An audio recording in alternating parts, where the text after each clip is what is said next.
Masih tetap bersama Edna di Media Belajar. Bagaimana kabarnya teman-teman? Semoga kabar baik ya teman-teman ya. Sesi sebelumnya, kita sudah membahas latihan ulangan bab 3, paket 1. Di kesempatan kali ini, kita akan lanjutkan pembahasan latihan ulangan bab 3, paket 2, huruf A, dari nomor 1 sampai nomor 5. Matematika Kurikulum 2013. Langsung saja, mari kita simak.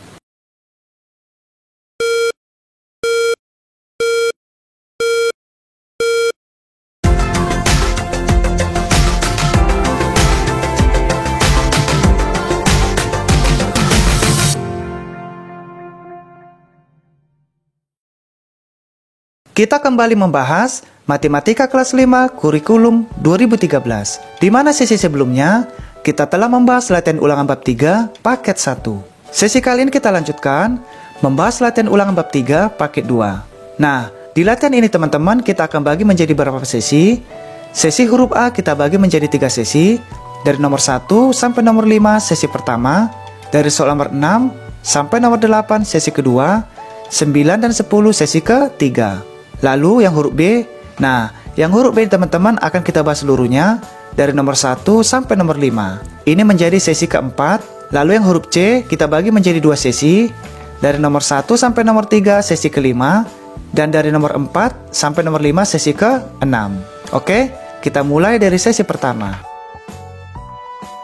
Perhatikan denah berikut untuk menjawab soal nomor 1 sampai nomor 4. Nah, coba kita perhatikan gambar denah ini. Di mana teman-teman diminta soal nomor 1, 2, 3, dan 4 kita menjawab berdasarkan gambar denah ini. Nah, kita mulai dari nomor 1. Toko buku terletak di koordinat A, A,3, B, B,4, C, C,4, D, D,3. Coba diingat kembali, apabila mendatar, ini adalah sumbu X. Lalu, apabila vertikal dari atas ke bawah, ini adalah sumbu Y. Nah, yang ditanya nomor 1, toko buku terletak di koordinat titik-titik. Nah, nanti teman-teman akan kita jawab. Caranya, kita tentukan dulu sumbu X-nya, lalu sumbu Y-nya. Oke, kita lanjut. Soal nomor 2. Tempat yang berada pada koordinat E,4 adalah... Nah, untuk soal nomor 2 ini teman-teman, E ini adalah sumbu X, angka 4 inilah sumbu Y. Nanti juga kita akan jelaskan X-nya yang mendatar, Y-nya tegak lurus atau vertikal. Kita lanjutkan soal nomor 3. Bangunan dan pasangan koordinat berikut yang tepat adalah titik-titik. Nah, dari soal nomor 3 ini teman-teman, kita diminta bangunan manakah yang tepat sesuai dengan koordinat masing-masing. Contoh, huruf A, bank berada di titik A, 1. Di mana huruf A ini adalah sumbu X, angka 1 ini sumbu Y. Nah, nanti kita jelaskan teman-teman ya, manakah bangunan antara huruf A, B, C, dan D yang sesuai dengan titik koordinat masing-masing. Oke, kita lanjut. Soal nomor 4. Rumah Nisa terletak di sebelah titik-titik. Nah, soal nomor 4 ini teman-teman, yang perlu diketahui adalah arah mata angin. Di mana bagian atas adalah utara, timur, selatan, dan barat. Nanti kita gunakan teman-teman ya, arah mata angin ini untuk menentukan rumah Nisa terletak di bagian mana. Oke, kita lanjut. Soal nomor 5. Perhatikan gambar berikut. Koordinat titik B agar bangun A, B, C, D membentuk bangun jajaran genjang adalah... Nah, coba kita perhatikan gambar ini teman-teman. Di mana titik A sudah diketahui di sini, titik C ada di sini, dan titik koordinat D ada di sini. Nah, kita diminta untuk menentukan titik koordinat B agar terbentuk bangun ruang jajaran genjang. Di sini teman-teman harus mengenali apa itu bangun ruang jajaran genjang. Apabila teman-teman tidak mengenali apa itu jajaran genjang, mungkin teman akan kesulitan karena tidak ada gambaran atau bayangannya, oke? Nah, sedikit kita mengenali apa itu jajaran genjang. Jajaran genjang itu adalah sebuah bangun ruang datar di mana sisi yang berhadapan sama panjang. Oke teman-teman? Saya ulang teman-teman ya. Jajaran genjang itu adalah sebuah bangun ruang datar di mana sisi yang berhadapan sama panjang. Lalu bagaimana ciri-cirinya? Ciri-cirinya memiliki sudut yang berhadapan sama besar. Oke? Jadi itulah teman-teman bentuk atau ciri-ciri bangun ruang jajaran genjang. Nah, kita lihat pertanyaannya. A. Titik koordinatnya negatif 3,4, B. 3, negatif 4, C. Positif 4, negatif 3, D. Negatif 4, positif 3. Di mana yang mendatar ini adalah sumbu X, teman-teman jangan sampai lupa. Lalu yang vertikal ini adalah sumbu Y. Oke, dari soal nomor 1, 2, 3, 4, dan 5 kita bahas di whiteboard kita. Kita masuk ke pembahasan sesi pertama. Latihan ulangan bab 3 paket 2. Soal huruf A. Pilihlah jawaban yang paling tepat. Perhatikan denah berikut untuk menjawab soal nomor 1 sampai dengan 4. Coba kita perhatikan teman-teman gambar denah ini. Di mana gambar denah ini kita diminta untuk menjawab soal nomor 1, 2, 3, dan 4. Maka dari itu kita harus perhatikan soal nomor 1, coba kita perhatikan toko buku yang terletak di koordinat titik-titik. Nah, apabila teman-teman kita menentukan titik koordinat, maka yang perlu kita ketahui pertama kali adalah sumbu X. Yang mendatar ini adalah sumbu X, sementara sumbu Y yang vertikal atau tegak lurus. Nah, kita perhatikan toko buku ada di sini. Oke, kita akan menghitung dari sumbu X terlebih dahulu, lalu nanti sumbu Y. Nah, toko buku yang terletak di koordinat, nah toko buku berada di sini, berarti sumbu X-nya berada di kolom C. Lalu kita hitung sumbu Y-nya dari bawah sampai ke atas. Kita hitung bersama-sama teman-teman. 1, 2, 3, 4. Maka toko buku berada di titik koordinat kolom C baris ke-4. Coba kita perhatikan pilihan gandanya. A, A,3 ini bukan. B, B,4 juga bukan. C, C,4. Coba kita perhatikan kolom C baris ke-4. 1, 2, 3, 4. Maka jawabannya adalah C. Oke, yang D bukan. Kita lanjutkan soal nomor 2. Tempat yang berada pada koordinat E,4 adalah, nah coba perhatikan teman-teman soal nomor 2, di mana huruf E ini adalah sumbu X, lalu yang 4 ini adalah sumbu Y. Maka kita tentukan terlebih dahulu dari titik sumbu X. Oke, nah kita perhatikan kolomnya berada di bagian ini, E. Lalu kita hitung teman-teman untuk sumbu Y-nya dari bawah sampai ke atas. Kita hitung 1, 2, 3, 4. Maka tempat yang berada pada koordinat E,4 adalah rumah Nisa. Dapat kita perhatikan? Jawabannya adalah D. Oke, kita lanjut soal nomor 3.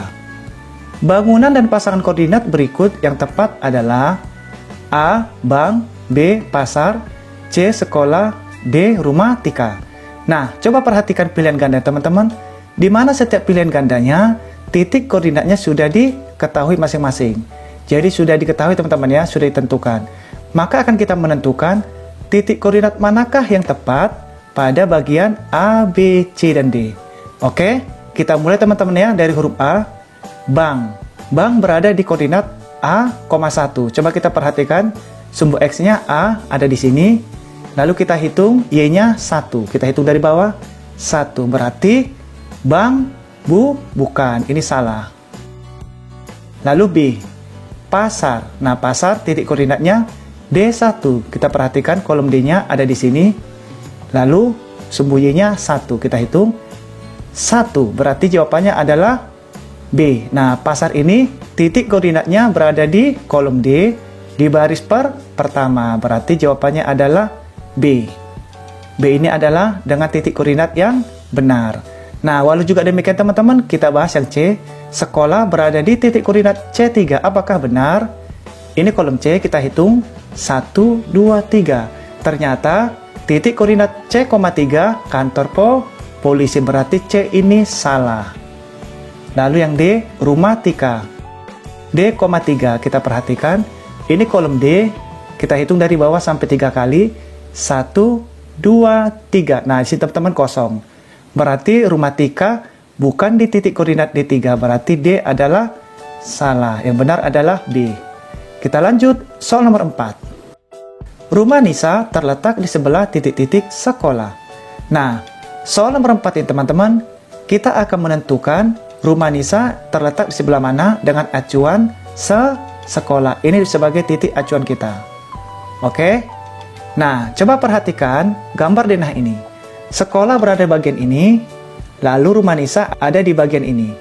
Maka, rumah Nisa terletak di sebelah timur sekolah. Oke? Nah, ini adalah arah mata angin, teman-teman. Di mana timurnya sebelah sini.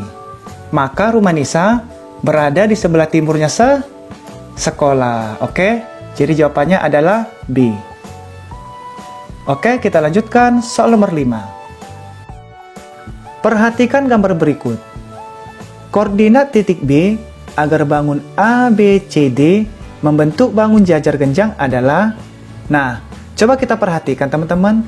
Gambar ini, di mana yang mendatar adalah sumbu X, lalu dari atas ke bawah atau dari bawah ke atas ini adalah sumbu Y. Nah, kita diminta untuk menentukan titik koordinat B agar membentuk bangun jajaran genjang. Yang perlu diketahui teman-teman, di sini teman-teman harus mengenali apa itu bangun jajar genjang. Kenapa saya bilang demikian? Apabila teman-teman tidak mengenali apa itu bangun ruang jajar genjang atau ciri-cirinya, kemungkinan besar teman-teman akan merasa bingung. Seperti apa sih bentuk dan ciri-ciri bangun jajaran genjang? Maka, kita akan mencoba mengenali apa itu jajaran genjang. Jajar genjang adalah sebuah bangun datar di mana sisinya berhadapan sama panjang. Oke? Lalu bagaimana dengan ciri-cirinya? Ciri-cirinya mempunyai sudut yang berhadapan sama besar. Jadi sudutnya memiliki yang sama besar. Oke? Nah, sekarang kita lanjutkan. Koordinat titik B ini akan kita tentukan agar membentuk bangun ruang jajar genjang. Maka, dari pilihan ganda A, B, C, dan D, manakah yang tepat untuk membentuk suatu bangun ruang jajar genjang? Kita mulai menentukan dari huruf A, di mana negatif 3 ini adalah sumbu X, lalu angka 4 ini adalah sumbu Y. Jadi teman-teman jangan sampai lupa, kita mulai dari negatif 3. Nah, yang mendatar ini adalah sumbu X. Kita hitung teman-teman dari titik 0. Oke? Di sini negatif 3 kita hitung, negatif 1, negatif 2, negatif 3. Nah, X-nya jatuh di sini, titik ini. Negatif 3. Lalu kita cari untuk sumbu Y-nya, angka 4. Maka kita hitung dari bawah ke atas. Kita hitung 1, 2, 3, 4. Jatuhnya di sini. Nah, setelah kita dapat titik koordinat B-nya, di sini kita tulis teman-teman ya, B. Kita akan tarik teman-teman garis agar nanti membentuk bangun ruang jajar genjang. Kita coba apakah benar ini bangun ruang jajaran genjang. Kita tarik teman-teman. Nah, ini penggarisnya terlalu panjang, nggak apa-apa, kita coba saja. Kita tarik garisnya. Oke, lalu yang ini sudah terbentuk sendiri teman-teman ya. Titiknya sudah diketahui, tinggal kita tarik. Lalu, dari sini, kita tarik garisnya. Lalu bagian bawah kita tarik juga. Nah, oke, berarti benar teman-teman ya. Apabila titik B, kita tarik garis dari titik ini, lalu kita hubungkan, terbentuklah bangun ruang jajar genjang. Maka, jawaban yang benar adalah A. Nah, sekarang coba kita perhatikan soal huruf B, C, dan D. Apakah benar juga membentuk bangun ruang jajar genjang? Kita coba teman-teman ya, nggak apa-apa. Nah, angka 3 ini adalah sumbu X. Kita perhatikan sumbu X-nya. Kita hitung dari sini. 1, 2, 3. Bukan teman-teman ya, sangat jauh untuk membentuk jajar genjang. Berarti B ini adalah bukan. Nah, sekarang kita coba huruf C. Sumbu X-nya 4. Kita hitung dari sini. 1, 2, 3, 4. Sementara sumbu Y-nya negatif 3. Kita hitung. Malah ke bawah teman-teman ya. Kita hitung 1, 2, 3. Berarti bukan. Lalu untuk D, sumbu X-nya negatif 4, sumbu Y-nya 3. Kita perhatikan sumbu X-nya negatif 4. Kita hitung 1, 2, 3, 4. Di sini Y-nya 3. Kita hitung 1, 2, 3. Bukan teman-teman ya. Ini salah. Berarti yang benar adalah A. Oke, kita sudah menyelesaikan latihan ulangan bab 3 paket 2 sesi pertama, di mana kita akan masuk membahas latihan ulangan bab 3 paket 2 sesi kedua. Mudah-mudahan kita dapat belajar bersama-sama lagi teman-teman di hari berikutnya. Bagi teman-teman yang belum sempat mengikuti sesi sebelumnya, silakan cari di playlist yang sudah disiapkan. Dan jangan lupa subscribe, like, and share. Dan juga tekan loncengnya teman-teman ya, agar bisa mendapatkan video terbaru lainnya. Apabila ada yang terlewatkan atau kurang teliti dalam pembahasan kita ini, mohon dimaafkan teman-teman, karena kita saling belajar. Oke, terima kasih banyak. Kita akan bertemu lagi di sesi berikutnya. Sampai berjumpa lagi.